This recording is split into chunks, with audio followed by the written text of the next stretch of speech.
Hello, I'm Ellen Edwin Scott, and this is the Road Stories podcast from Rural Art Hub.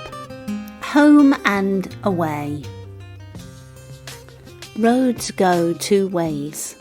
They're the way out and the way in, the way away from a place and the way back home. I've been collecting stories and conversations about the road over the last few months, and I've noticed that most of them fall into one of these two categories: going away or coming home. Home is the still point, a resting point, a place you hope you can be yourself. The road rushes by and home stays still. At least that's how it is for some people. For others, it's a bit more complicated. Perhaps it would be a good idea to say a bit about why I started collecting stories about the road in the first place. I live in a small village, and a few years ago, when my children had all started going to school, I was looking for a way back into the working world and out of the small community where I lived. But it wasn't straightforward for me to do that because I couldn't drive, and it took me a really long time to learn how to drive. It took me 3 years. And I really love the place where I live, which is also the place that I was born, and I feel a real sense of home and belonging here. But I also sometimes want to escape and see other kinds of things and do the kinds of things that people do in cities. So I was interested in how other people living in rural communities experienced that tension and dealt with the difficulties of getting around. As someone in her 30s learning to drive for the first time, the road was definitely a place that was outside my comfort zone. But the road is also literally outside our comfort zones. It's a place of risk, danger and transition. When you drive or ride or walk out of town and open your car door in a different place, you're coming out as a slightly different person, a different version of yourself. Your work self, your weekend self. The road can change you, even if it's just for the evening. And at the end of the night, when the world seems unfamiliar and you just can't be bothered with it anymore, the road is the way back to safety. Country roads take me home to the place I belong. We spoke to some people who live right next to the road. For them, the road brings the world to their window. We live right on the high street. Our house is in between a butcher's shop and a sweet shop.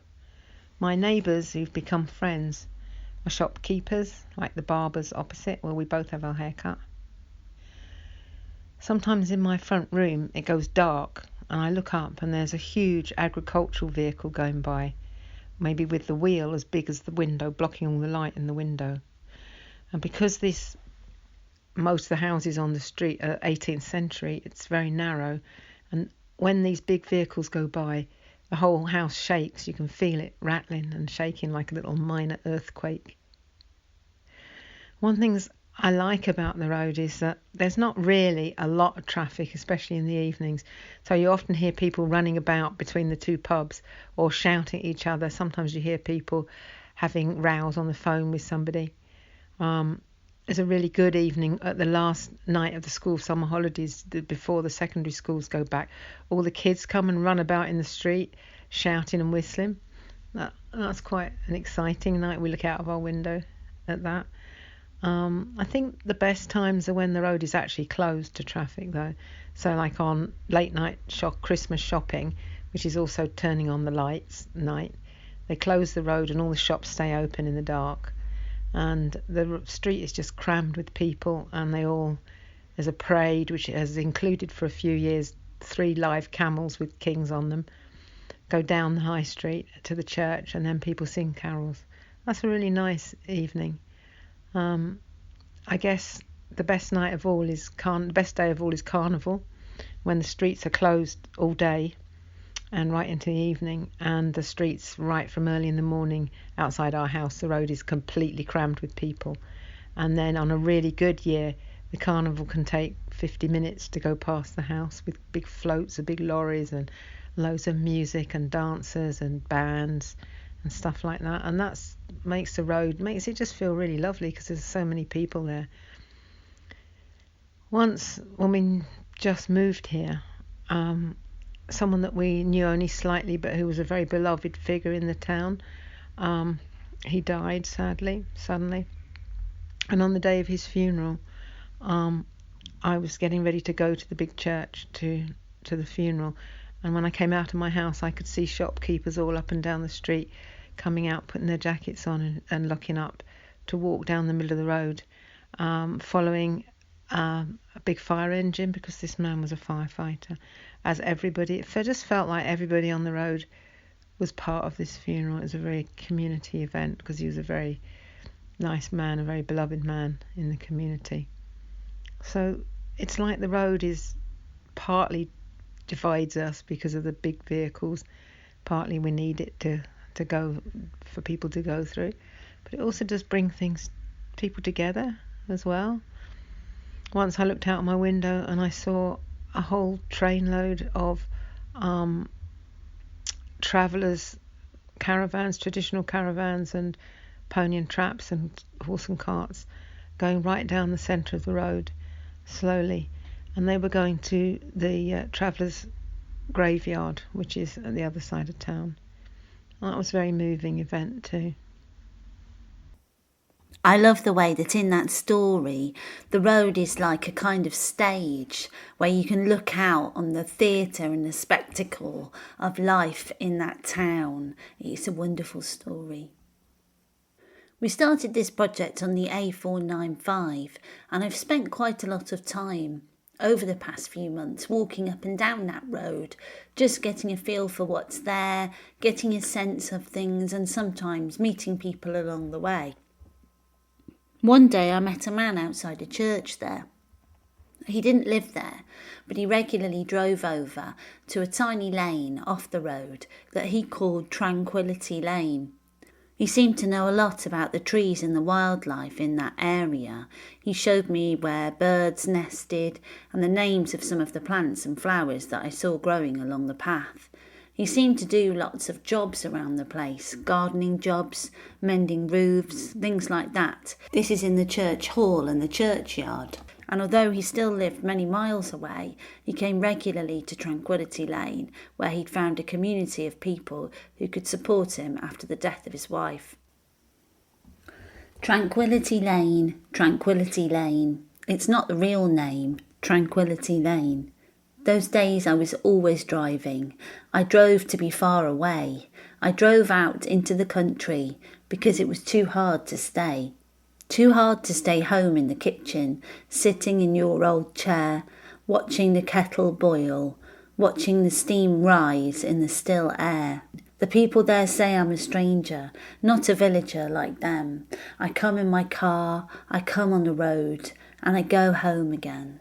I call it Tranquility Lane, Tranquility Lane. It's always the same, Tranquility Lane. So I wrote those words after talking to him, and then they were set to music by a local composer and singer, Mary Keith. And we sang them with local singers along that same road, the A495, in a village hall. And here's a little snippet of that. Tranquility Lane, Tranquility Lane, it's always the same. Tranquility Lane, Tranquility Lane, Tranquility Lane, it's always the same. Tranquility Lane. They call me a different name there, and I need some peace, God knows. I weed the garden, I watch the swifts fly over the meadow. Oh, Tranquility Lane, Tranquility Lane, it's not the real name. Tranquility Lane, Tranquility Lane, Tranquility Lane, it's not the real name. Tranquility Lane. Sometimes just being in the car can feel like an escape. It's rare to have somewhere where you can be on your own, a 1 or 2 person pod where you can lock away the rest of the world. You can play your music as loudly as you like. You can steam along the roads or crawl back home. It's your time and your space. Having that time and space away from your home, and particularly from your parents, can feel really important in those teenage years. You start to be able to drive, or your friends do, and the car suddenly becomes a kind of private space for you and your friends. And whereas before you might have been quite worried about getting in cars with people that you didn't know, you reach a point in your teenage years where it becomes kind of acceptable socially and even maybe desirable to go off with people in cars in maybe a bit of a dangerous way.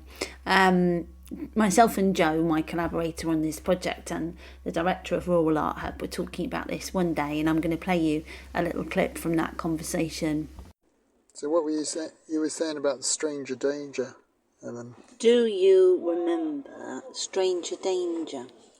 When we used to have those videos in schools about how you should never get in a car with anybody who you didn't know, a stranger, in case they were a dangerous person and they might kidnap you or hurt you in some way. And I was absolutely terrified by these videos in the 1980s. Yeah, a bit like the sort of nuclear war ones that you'd get.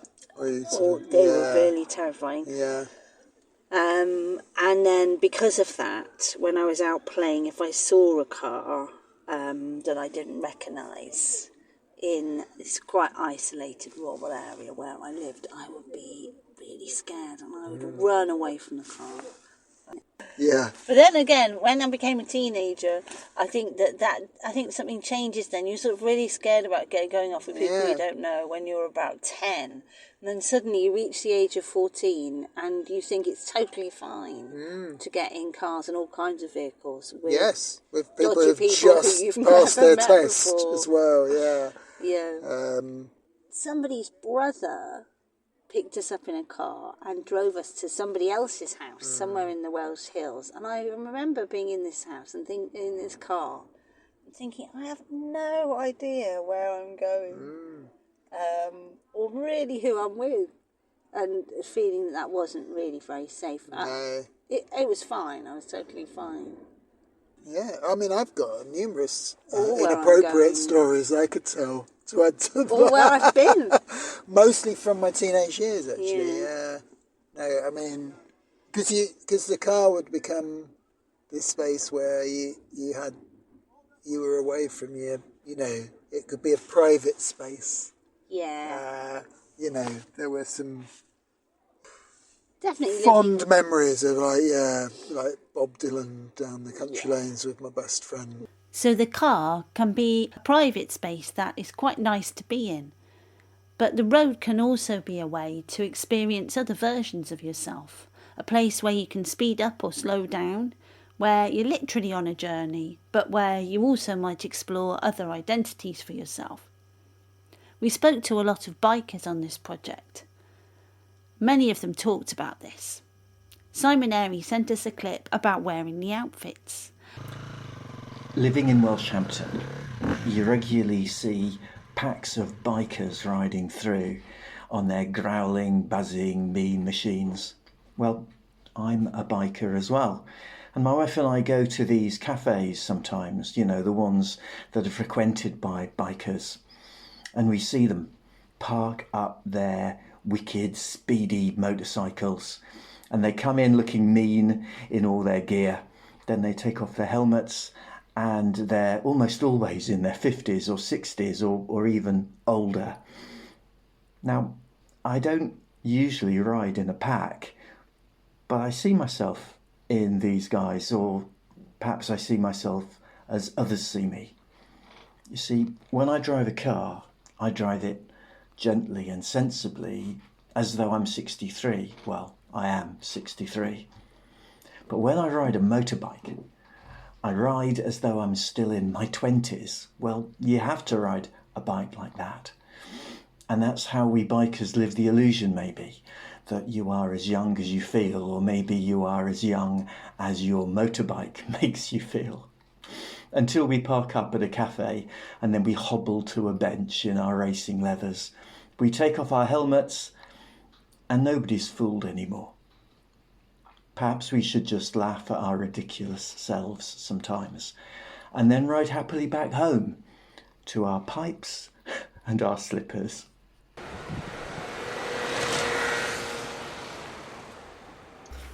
Of course, there's something a bit attractive about the danger of biking, of riding alone, testing yourself against the risks of the roads. At the Midway truck stop on Priest Heath, bikers congregate regularly for a cup of tea, a butty and a catch-up. On a Thursday night, as many as 1,000 bikes might park up on the council car park opposite. And at the start of the biking season, they meet for the Bikers' Blessing outside. We do something called a Bikers' Blessing.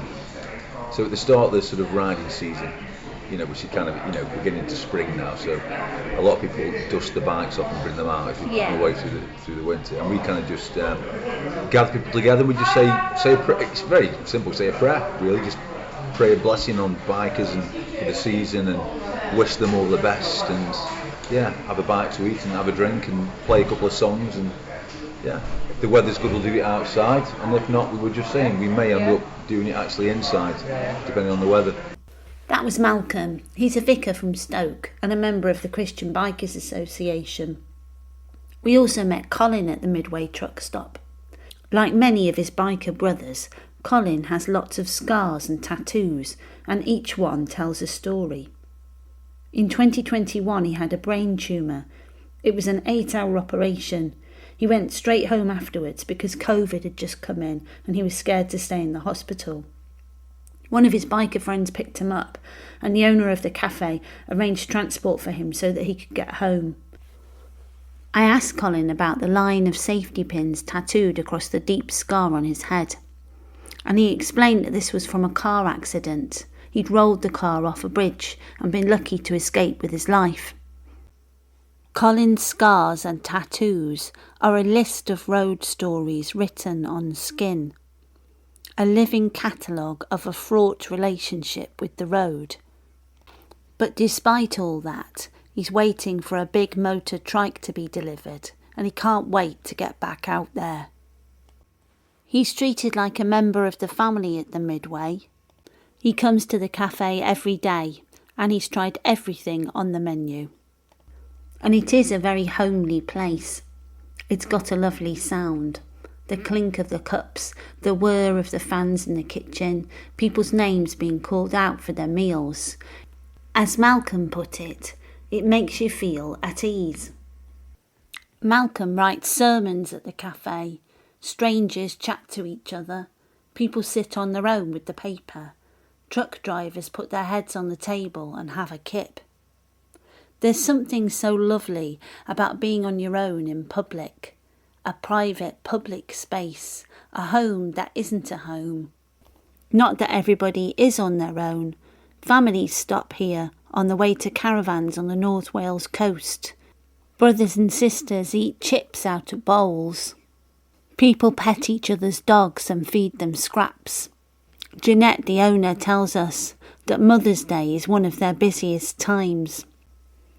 For the truck drivers who stop there regularly, on long journeys from one end of the country to another and further, there's no possibility of going home. They will be on the road for days, weeks, and sometimes months at a time. At one of our Road Stories workshops recently, quite by chance, I met Barry, who used to be a long-distance truck driver many years ago before his retirement. He remembered the Midway truck stop fondly, and he had a few stories to tell about the meals that he'd had there. Yes, back in the day, we're going back a lot of years, we didn't have sleeper cabs and luxuries like microwaves and onboard toilets. And the idea was you'd park up 5 o'clock, 6 o'clock at night, and then you'd go in and you'd have a wash. Get out your overalls, whatever you've loaded, covering you. And out the back there was a little hut with a row of shelves, and you collected a small enamel basin, from behind the counter, bit of soap, a towel, and out you went, and you had a wash and a shave, and there was running water. And then you handed that back, went back to your truck, got tidied up, and then came over for your meal and the social part where you sat round. And always the meal was sort of stew and dumplings or braised steak, liver and onions. And nobody ever seemed to realise it was always in a little enamel bowl. But the smaller bowls, she only ever did one dessert, and that was rice pudding with thick skin on it. And it was those same, and we've never ever dared, I don't know of anybody who ever dared to ask, were they the same bowls? The food was good. Barry talked about what his life was like then, when he was driving very long distances and rarely going home. We used to do chilled lamb from round this part of the world. We'd pick a trailer up. We had our own tractor unit, but we were running on the contract, and we used to get a trailer load of chilled lamb to take to Istanbul. Yeah, just before they hadn't got the bridge then, so you stayed Europe side. But it was a huge field. You pulled in there, you dropped your trailer, there'd be one there loaded with fresh fruit, and you bring it back, and you got paid by the trip. And the average lorry driver was getting 17 to 20 pound a week in this country. We could get 200 pound in our hand per trip. Yeah. Now you slept with a cushion over your steering wheel. Yeah. You smoked yourself silly to stay away. Yeah. And you never stopped. You never went into digs. Thrash. You could on a really, really good run. No motorways, no tunnels through the mountains, the Alps. You went over the top. And I was doing that at 26 years old, pulling these Arctics. And you could do it between 9 and 11 days. Wow. And you got £200, and they paid you night out money, so that's what you lived on. Yeah. So you did the trip, you came back, you got £200 you gave the wife. Yeah. Have a week off. Yeah. But I bet you needed it after that, though. It killed you. I bet you felt a bit strange after that. I've gone into transport cafes over there, side of the road, and found a word of a lie. Or I've come up from Dover. I've been coming up the it was the A5 in them days. You'd be coming up. I've gone into a cafe, and you've met somebody, and you've literally asked them which way you were going. You were so zonked out. You were driving probably overall 18 hours a day. You'd have a drive, you'd have an hour's sleep over the steering wheel.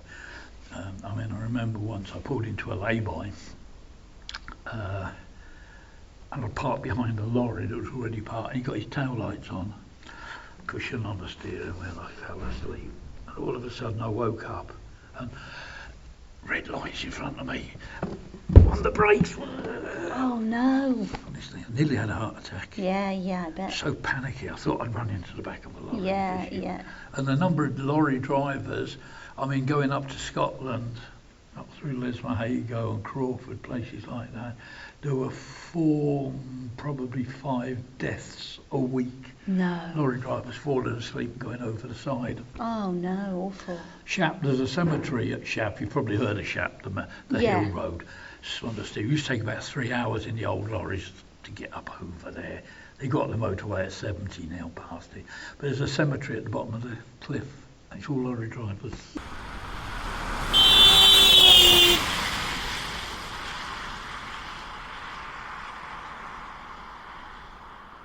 No matter what the work is or how good the money, most of us want to go home sooner or later.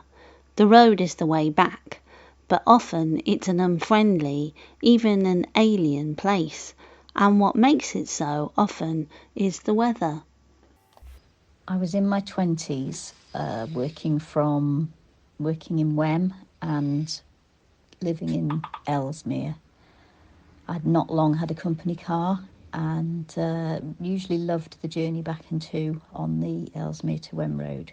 One night I was doing a late shift covering a council meeting in Wem, and during the meeting the fog came down. I jumped into my car, it was okay through the town, and then as I got out into the countryside The fog was obviously very thick, and I suddenly realised that the country road had very few white cat's eyes on them. I couldn't see a thing. I thought, oh, this isn't good. Anyway, this 20-something-year-old kept driving.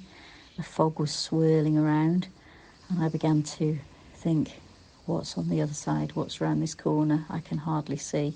What if something looms up in me? I suddenly started imagining headless horses or big black dog-like things that are said to habit moors. I had to pull myself together. This is Shropshire, don't be stupid. It was horrible. It was really horrible. I didn't see another car. It was just me and this fog, and I honestly couldn't see my face my hand in front of me. It got so bad that I brushed against a hedge, and that really frightened me. I had no idea on the road where I was. So I got to Northwood, and I pulled up in the pub car park. The pub was shut. I wasn't going in anyway. And I sat there and I had a little cry and had to really pull myself together. So I got back onto the road and just edged along the hedge all the way to Ellesmere at 10-15 miles an hour. I've never been so grateful to get home, and I've never ever, 4 decades later, seen fog like it. I think we've all been in that situation. I know I have, where you're clinging to the road for dear life, where you're squinting out through a rainy windscreen at cat's eyes on the middle of the road, just hoping you're in the right place and you're going to get home safe. Here's a clip from Joseph, recorded in a lay-by on a rainy night. I've pulled over to the side of the road. I'm just driving between Ellesmere, Welshampton and Chester to get my wife from the station after she's been in Leeds for the day. And I think this is a story about right now. Driving in the pouring rain, I feel like as I'm driving along, the visibility is so low, and I'm driving, it's like an act of faith, and the road is like a thin ribbon of reality, really. I just feel like I'm clinging to this thin ribbon of the real in all of this dark and rain, and fighting to stay on the road, and all the time with some quite jaunty music accompanying. And I think that for me is a common experience of the road, really, is this strange juxtaposition of sitting there in your armchair, speeding along, almost, and inevitably and necessarily so, not thinking about what is happening. This sort of machine hurtling along this engineering marvel, but all the time a little bit precarious and also so reliant and dependent on everyone else doing the right thing. Joseph and his wife got home safely despite the bad weather. I want to play you a clip now from a search and rescue volunteer. When someone hasn't come home safely, they might be called in by police to try to get a vulnerable person home. I spoke to Andy from West Mercia Search and Rescue about the protocols for road searches. Our statistics from missing people who have been found show that over 18% of people who suffer from autism are found on road. People who go missing who suffer from dementia, again, it's about 18%. And with young people, it's about 21%. And those that have mental illness, it's about 24% of those people are found along a road. And so this means that we've had to develop a whole series of protocols and practices for what we do when we're searching a road. Now, ideally, we'll close the road and we'll have a police escort if we can't. But of course, we have to stay safe. And at night, it's very important that we carry lights. So what we have to do is we have to make sure that we have a white light at the front of a group of people and a red light at the rear. And it may be useful to you if you happen to be venturing along the roads at night that you do exactly the same. Another interesting fact is that with the way that modern headlights dip, they dip down towards the floor. And so cars coming in the other direction, even if you're wearing fluorescent clothing on the upper half of your body, may find that very difficult to see. And the best and the easiest way to be spotted is to wear something fluorescent and reflective around the ankles or the feet. I was interested in the way that Andy describes the road during a search, almost as if it's got a whole new set of visual rules, something really specific. And I think that that's something to do with perspective, about looking at yourself from the outside and imagining how you might look, say, from the driver's seat of a car coming from the opposite direction. And then you get these rather strange kind of distortions, like the top half of your body disappearing in the light from the headlights. Andy shared some stories about specific rescues where the road itself had been instrumental in finding a missing person. So on one particular instance, our search manager was on his way to a call out, and we'd received information about the missing person that was a young girl. And there was one very particular issue, which was that she had a pink rucksack with her. And so on the way to the call out, the search manager was driving along, and thereupon he spotted a young woman at the side of the road wearing an anorak and carrying a pink rucksack. And so he stopped and asked her, and yep, it turned out to be the girl that we were looking for. Our important learning from this one particular instance was, of course, that if about a quarter of young people are to be found near a road when they go missing, then we really must keep our eyes open all the time as we're approaching what would be our rendezvous for a rescue. Another interesting incident involved a young lad from a special school. He'd gone missing. He'd walked out at break time and nobody had been able to find him. And the police had reckoned that he was probably in a large park area that was close by. And so we decided that we'd use the road that surrounded the park as a boundary, and we put people out on the boundary. And I was stationed by one exit from the park with my car parked by the side of the road. And so we sat and we waited. We put a team into the park and we couldn't find anything. And then as it began to get dark, I noticed a young lad walking up towards me, towards the car. And as he approached, I realised that he matched the description. And so I stopped him and I asked him, and he reluctantly agreed, yep, he was the chap. And so by using the road as a perimeter and flushing him out to the exits, we'd managed to find this vulnerable and missing lad and return him safely to his parents. Trying to get home. So many of the stories we've collected have been about that. And maybe we're all trying to get home in one way or another, whatever that means. Some people make the road their home, at least for part of the year. Seasonal workers, truck drivers, travelling communities, all move from place to place. At the start of this podcast, we listened to Sue talking about the road outside her window and about the time when she saw a procession of travellers, all in caravans, going up the high street on the way to the traveller graveyard in Wem. And I thought when I heard that about what it must be like to be travelling all your life from stopping place to stopping place, and how that kind of fits with a desire to be buried at the end of your life. I guess we've all got that desire to keep moving, and also a desire to stop, to rest, and to be at peace where you're known. And that made me think again of the Truck Stop Cafe and its kind of special homeliness.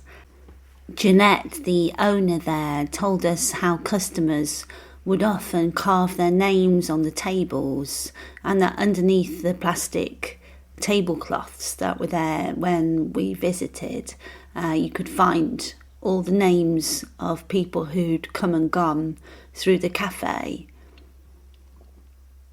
And under here is people's got lots of their names on the tables. Oh, really? That's why I haven't changed the tables, because it's history, isn't it? Oh, really? Under here, yeah, we've all carved their names in the tables.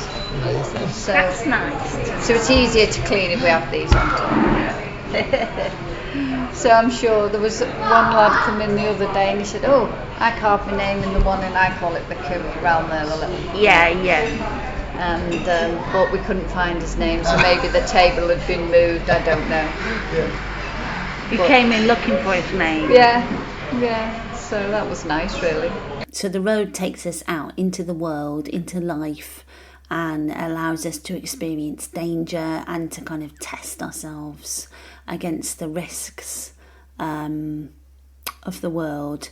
But there might be something in all of us which is a bit like that young man coming back to the truck stop after several years and looking for his name carved on the table, hoping to find evidence of his story carved into the places that he had been.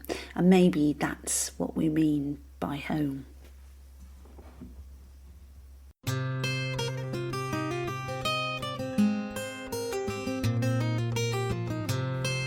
You've been listening to the Road Stories podcast with Ellen Edwin Scott. To hear the rest of the Road Stories, go to our website, roadstories.org.